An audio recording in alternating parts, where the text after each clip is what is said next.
Hi friends, welcome back to our channel. അപ്പോൾ എൻ്റെ പുതിയൊരു വീഡിയോയിലേക്ക് എല്ലാവർക്കും സ്വാഗതം. ഇന്ന് നമ്മൾ തയ്യാറാക്കാൻ പോകുന്നത് മുട്ട പപ്സാണ് കേട്ടോ. നല്ല ക്രിസ്പി ആൻഡ് ടേസ്റ്റി ആയിട്ടുള്ള മുട്ട പപ്സ് നമുക്ക് വീട്ടിൽ എങ്ങനെ ചെയ്തെടുക്കാൻ നോക്കാം.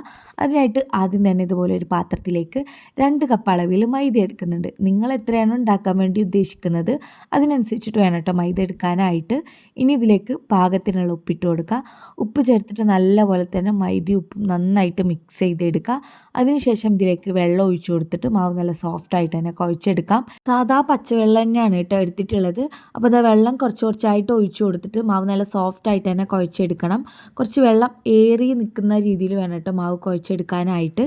നല്ലപോലെ കുഴച്ചെടുത്ത് കഴിഞ്ഞാൽ പിന്നെ കയ്യിലേക്ക് ലേശം എണ്ണയൊന്ന് ആക്കി കൊടുത്തിട്ട് ചെറിയ ബോൾസ് മാവാക്കി എടുക്കുക. നമ്മൾ പൂരിക്കൊക്കെ എടുക്കുന്ന മാവുണ്ടല്ലോ, അതൊന്നും കുറച്ച് വലുപ്പമുള്ള മാവായിട്ട് എടുക്കുക കേട്ടോ. എന്നിട്ട് ഇതുപോലെ ചെറുതായിട്ടൊന്ന് പരത്തിയെടുത്തിട്ട് പാത്രത്തിലേക്ക് നിരത്തി വെച്ച് കൊടുക്കുക. എന്നിട്ട് അതിൻ്റെ മുകളിൽ കുറച്ച് ഓയിലും കൂടെ ഒഴിച്ചു കൊടുക്കുക. ഈ ഒരു രീതിക്ക് വേണം കേട്ടോ ആക്കിയെടുക്കാനായിട്ട്.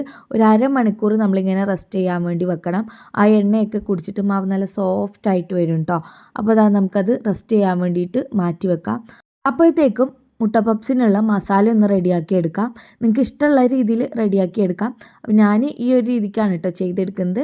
അത് നിങ്ങൾക്ക് ട്രൈ ചെയ്ത് നോക്കാവുന്നതാണ്. ഒരു പാനിലേക്ക് കുറച്ച് എണ്ണ ഒഴിച്ചു കൊടുക്കുക.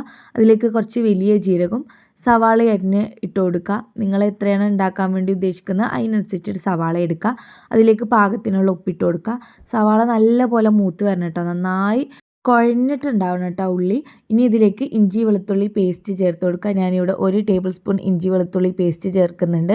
അതിനുശേഷം മസാലപ്പൊടികൾ ചേർത്ത് കൊടുക്കുക. എരിവിനാവശ്യമായിട്ടുള്ള മുളക് പൊടിയും മഞ്ഞൾപ്പൊടിയും കുരുമുളക് പൊടിയും ഗരം മസാലപ്പൊടിയും ഇത്രയും ഞാൻ ചേർക്കുള്ളൂ. പിന്നെ കുറച്ച് മല്ലിയിലയും കറിവേപ്പിലയും കൂടെ ചേർത്ത് നല്ല പോലെ തന്നെ മസാലേൻ്റെ പച്ചമണം മാറുന്ന വരെ ഇളക്കി കൊടുത്തു കഴിഞ്ഞാൽ നമ്മുടെ ഫില്ലിങ്സ് ഇവിടെ റെഡി ആയിട്ടോ. ഇനി നമ്മൾ നേരത്തെ എണ്ണയിൽ മുക്കി വെച്ചിട്ടുള്ള മാവുണ്ടല്ലോ, അതിനി നമുക്ക് പരത്തിയെടുക്കാം. കണ്ടില്ലേ, നല്ല സോഫ്റ്റായിട്ട് കിട്ടിയിട്ടുണ്ട് കേട്ടോ. ഇനി ഇത് നമുക്ക് പരത്തിയെടുക്കാനായിട്ട് കൗണ്ടർ ടോപ്പിൽ കുറച്ച് എണ്ണയൊക്കെ ആക്കി കൊടുത്തിട്ട് നല്ല തിന്നായിട്ട്, എത്ര വലുപ്പത്തിൽ നിങ്ങൾക്ക് പരത്താൻ വേണ്ടി പറ്റുന്നുണ്ടോ തിന്നായിട്ട് അത്രയും വലുപ്പത്തിൽ പരത്തിയെടുക്കാം. കൈ വെച്ചിട്ടും കൊകൊണ്ടും ഒക്കെ നിങ്ങൾക്ക് പരത്തിയെടുക്കാം. അതിന് ശേഷം ഇതുപോലെ 4 ആക്കിയിട്ട് മടക്കിയെടുക്കാം. എന്നിട്ട് വീണ്ടും നമ്മളിത് നല്ല തിന്നായിട്ട് പരത്തിയെടുത്തിട്ട് വീണ്ടും 4 ആക്കി മടക്കിയെടുക്കണം കേട്ടോ.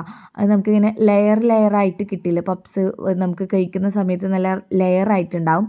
അതുപോലെ കിട്ടാൻ വേണ്ടിയിട്ടാണ് കേട്ടോ. അപ്പോൾ നല്ല തിന്നായിട്ട് പരത്തിയെടുത്തിട്ട് വേണം ഈ 4 ആക്കിയിട്ട് മടക്കിയെടുക്കാനായിട്ട്. ഒരുപാട് കട്ടിയായി കഴിഞ്ഞാൽ നമുക്ക് ആ ലെയർ കറക്റ്റായിട്ട് കിട്ടൂല കേട്ടോ, ഒരു കട്ടി പിടിച്ച പോലെ ഉണ്ടാവും. അപ്പോൾ തന്നെ അത് വീണ്ടും പരത്തിയെടുത്തിട്ട് ഒന്നുകൂടെ ഒന്ന് 4 ആക്കി മടക്കിയെടുത്തിട്ടുണ്ട്. ഇനി നമ്മൾ ഈ ഒരു പപ്സിൻ്റെ ഇതുപോലെ ഒരു സ്ക്വയർ ഷേപ്പിൽ അങ്ങോട്ട് പരത്തി കൊടുക്കുക. ഒരുപാട് തിന്നാവാതെ ലേശം കട്ടിക്ക് പരത്തിയെടുത്തിട്ട് അതിൻ്റെ സെൻറ്ററിൽ ഫില്ലിങ്സ് വെച്ച് കൊടുക്കുക. പുഴുങ്ങിയെടുത്തുള്ള കോഴിമുട്ട 2 ആക്കി മുറിച്ചിട്ട് ഒരു പീസ് വെച്ച് കൊടുക്കുക. അതിനുശേഷം ഈ 4 എഡ്ജ് ഭാഗം ഉണ്ടല്ലോ, അതിങ്ങനെ ഓപ്പോസിറ്റ് സൈഡായിട്ട് എടുത്തിട്ട് ഇതുപോലെ അങ്ങോട്ട് ആക്കി കൊടുക്കുക. നമ്മൾ പപ്സൊക്കെ എങ്ങനെയാണോ കിട്ടുന്നത് ആ ഒരു ഷേപ്പിൽ അങ്ങോട്ട് ആക്കിയെടുക്കുക കേട്ടോ. എന്നിട്ട് ബാക്കിയുള്ളതും ഇതുപോലെ തന്നെ ചെയ്തെടുത്തിട്ട് നമ്മൾ ഏതിലാണോ ബേക്ക് ചെയ്യാൻ വേണ്ടി വെക്കുന്നത് ആ ഒരു പാത്രത്തിലേക്ക് കുറച്ച് എണ്ണ തടവി കൊടുത്തിട്ട് ഇതിലേക്ക് അങ്ങോട്ട് വെച്ച് കൊടുക്കുക. ഒരുപാട് തിങ്ങി വെച്ച് കൊടുക്കരുത് കേട്ടോ, ജസ്റ്റ് ഇങ്ങനെ വിട്ടിട്ട് അങ്ങനെ ഒരു പ്ലേറ്റിൽ 4 എണ്ണൊക്കെ ആയിട്ട് വെച്ച് കൊടുക്കുക. എന്നിട്ട് ഇനി ഇതിൻ്റെ മുകളിലായിട്ട് നിങ്ങൾക്ക് വേണമെങ്കിൽ ബട്ടർ മെൽറ്റ് ചെയ്തിട്ട് അത് ബ്രഷ് ചെയ്ത് കൊടുക്കുക. അല്ലെങ്കിൽ ഒരു കോഴിമുട്ട പൊട്ടിച്ചൊഴിച്ച് കൊടുത്തിട്ട് നല്ലപോലെ ബീറ്റ് ചെയ്തിട്ട് അത് ഇതുപോലെ ഇതിൻ്റെ മുകളിലായിട്ട് ബ്രഷ് ചെയ്ത് കൊടുക്കുക കേട്ടോ.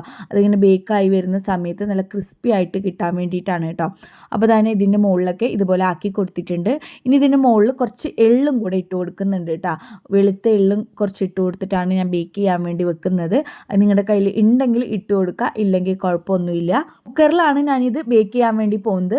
അപ്പോൾ അതുകൊണ്ട് തന്നെ കുക്കർ ഒരു 20 മിനിറ്റ് നല്ല ഹൈ ഫ്ലെയിമിലിട്ടിട്ട് ചൂടാക്കി എടുത്തിട്ടുണ്ട്. എന്നിട്ട് അതിൻ്റെ ഉള്ളിൽ ഒരു പാത്രം വെച്ച് കൊടുത്തിട്ടാണ് ഇത് വെച്ച് കൊടുക്കുന്നത് കേട്ടോ. ഇനി ഇത് അടച്ച് വെച്ചിട്ട് മീഡിയം ഫ്ലെയിമിൽ 55 മിനിറ്റാണ് കേട്ടോ ബേക്ക് ചെയ്ത് എടുക്കാനായിട്ടുള്ള ടൈം എടുത്തത്. കുക്കർ അടച്ചു കൊടുക്കുമ്പോൾ വിസിലെടുത്ത് മാറ്റാൻ മറക്കരുത്. അപ്പോൾ ചൂടാറിയ ശേഷം വേണം നമ്മൾ ഈ പാത്രത്തിൽ നിന്ന് ഇത് എടുത്ത് മാറ്റാനായിട്ട്. നല്ല ക്രിസ്പിയാണ്, അതുപോലെ കഴിക്കാൻ നല്ല ടേസ്റ്റുമാണ് കേട്ടോ. അപ്പോൾ എന്തായാലും നിങ്ങളിതൊന്ന് ട്രൈ ചെയ്ത് നോക്കുക. കൂടെ തന്നെ ഈ ഒരു വീഡിയോ ഇഷ്ടപ്പെട്ടെങ്കിൽ ലൈക്ക് ചെയ്യുക, ഷെയർ ചെയ്യുക, കമൻറ്റ് ചെയ്യുക. ചാനൽ ഇഷ്ടപ്പെടുകയാണെങ്കിൽ ചാനൽ ഒന്ന് സബ്സ്ക്രൈബ് ചെയ്ത് സപ്പോർട്ട് ചെയ്യുക. Thanks for watching my video. By.